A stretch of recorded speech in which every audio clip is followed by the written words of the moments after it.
Stéphane Bonaccorsi, bonjour. Au cours de la session plénière sur Escherichia coli, vous avez parlé des pathogènes intra-intestinaux et des extra-intestinaux. Alors, on va commencer par les pathogènes intra-intestinaux. Qu'est-ce qui les caractérise et en quoi est-ce que cela peut être utile pour le clinicien?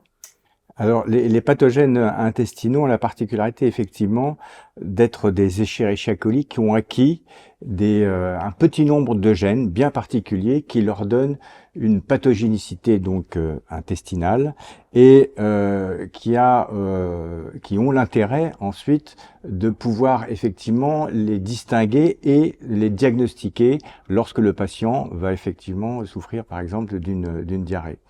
Ce qui est important de savoir, c'est qu'au sein de ces pathogènes intestinaux, il y a différentes catégories. Un certain nombre d'entre eux, on en distingue 7 catégories, mais un certain nombre d'entre eux, finalement, au niveau clinique, du point de vue pratico-pratique, ne vont pas avoir réellement d'incidence. Par contre, d'autres ont effectivement une importance majeure. Je citerai par exemple, bien évidemment, la détection des Escherichia coli dits entéro-invasifs ou ce qu'on appelle les Shigella, qu'il faut absolument effectivement prendre en charge et traiter. Et puis une autre catégorie dont on parle maintenant assez souvent, hélas, dans les médias, qui sont les colis producteurs de shigatoxine et qui sont susceptibles éventuellement de se compliquer d'un syndrome grave, le syndrome hémolytique et urémique, qui est un syndrome qui est potentiellement mortel et qui doit avoir une prise en charge tout à fait spécifique.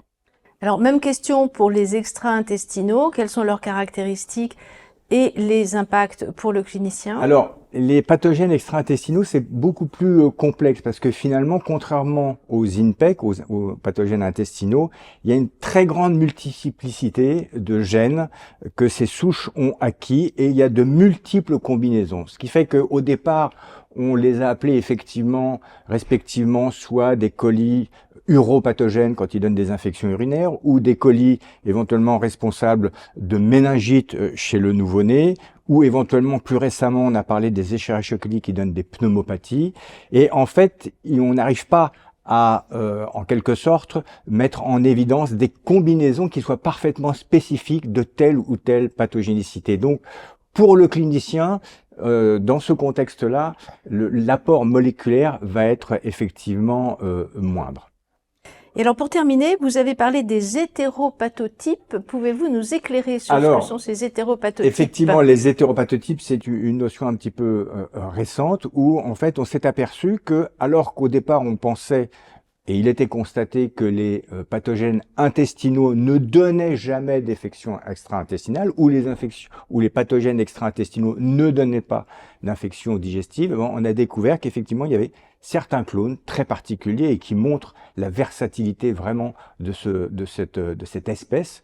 Eh bien, il y a effectivement des clones qui ont émergé et qui sont équipés non seulement de gènes responsables d'infections intestinales, mais en plus ont acquis notamment des plasmides qui leur donnent une virulence extra-intestinale. Et actuellement, on a un clone, notamment qui a été décrit en France, qui est responsable, qui produit justement la fameuse shigatoxine, mais qui encore en plus est capable notamment de donner des bactériémies et qui doit être actuellement extrêmement surveillé du fait des complications majeures que celui-ci peut donner.